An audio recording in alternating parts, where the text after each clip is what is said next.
Ok, alors bonjour à tous, c'est Olali Diga, créateur du blog Objectif Réussir. Aujourd'hui, j'ai le plaisir de vous présenter une personne qui a créé le blog Penser et Agir. Salut à tous. Il s'appelle Mathieu Vénis. Eh bien, merci Olali de m'accueillir dans cette interview. Bonjour à toutes les personnes de Objectif Réussir qui regardent cette interview. Ça me fait vraiment plaisir d'être avec toi aujourd'hui. Et puis j'espère que tes lecteurs vont apprendre plein de choses avec les questions que tu vas me poser.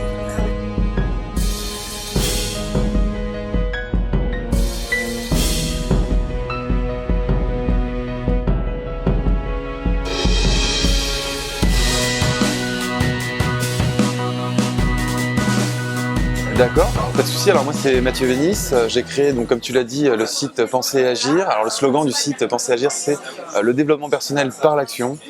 Tout est parti d'un constat à l'origine, c'est que quand j'allais sur les sites de développement personnel, j'avais souvent l'impression que c'était très ésotérique, très pensée, très méditation. Tout se passait un peu dans l'imagination et je trouvais jamais d'astuces concrètes, vraiment des clés pour passer à l'action. Et c'est pour ça qu'un jour je me suis dit qu'il fallait que je crée un blog là-dessus et surtout en abordant le développement personnel avec une action concrète. Et c'est pour ça que je parle aujourd'hui de développement personnel par l'action et que j'ai réussi un peu à me distinguer des autres blogs qui existaient jusqu'à présent.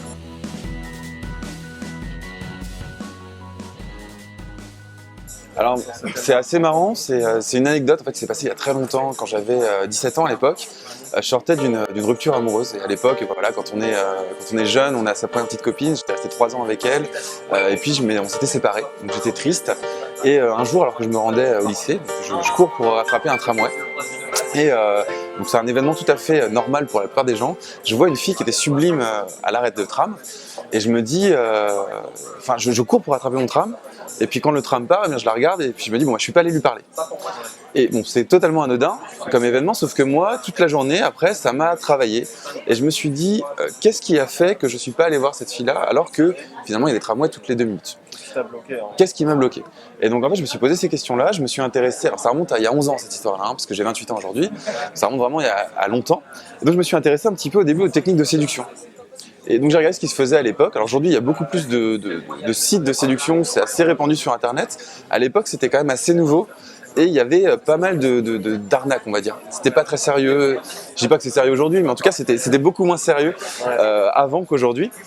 Et donc ça m'a pas plu et je suis remonté un peu ce que j'appelle remonter la rivière des connaissances. Je suis remonté au développement personnel et alors là c'était totalement c'était la foire quoi. C'était tout et n'importe quoi, c'était de l'ésotérisme, c'était vraiment des trucs qui partaient un peu n'importe comment. Alors aujourd'hui ça c'est c'est devenu beaucoup plus sérieux. Et donc à l'époque, je suis encore remonté, on va dire, la rivière des connaissances et je me suis intéressé à la psychologie.